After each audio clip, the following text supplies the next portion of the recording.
Ce mec profite d'un accident d'une fille pour lui piquer son portable, c'est ce qui est arrivé il y a quelques mois. Et en fait là, il a été jugé coupable. Heureusement, en fait, il y a une jeune fille qui a un accident, la pauvre elle tombe, il y a des gens qui l'aident, tout ça, pour essayer de la sauver. Et il y a son téléphone qui était tombé à 2-3 mètres. Et là, il y a un gars qui passe. 60 ans, le gars, un yeuve, qui passe comme ça. Et là, hop, il prend le téléphone, il part chez lui. Mais t'es un taré, mon pote! Il a écopé de 10 mois avec sursis. Je pense qu'on met pas assez le crime de débilos, tu vois. Donc on devrait rajouter des mois. Le mec à 60 ans, t'es quand même normalement, t'es un peu important. Tu regardes CNews, tu vois, tu fais des trucs un peu, voilà.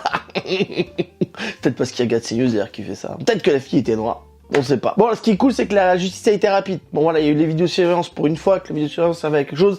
Voilà, donc ils l'ont vu. Hein. Bon, en même temps, je pense que les autres gars aussi l'ont vu. Ils sont en train de faire le massage cardiaque. Il fait, pourquoi vous prenez le téléphone ou vous allez appeler les pompiers? Non? Vous allez partir avec et aller sur Porn. Ok.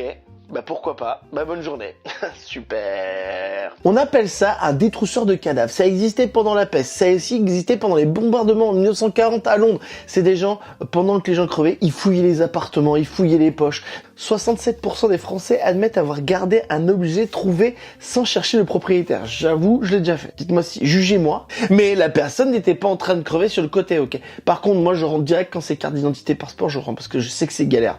Ok, autant je veux bien lui voler 50 balles, autant j'ai pas envie qu'il souffre à aller à l'administration pour refaire son permis. Un accident sur 4 donne lieu à du vol à l'étalage sur les effets personnels des victimes. C'est fou, hein, je ne savais pas qu'il y avait autant de gens qui volent des gens qui ont un accident.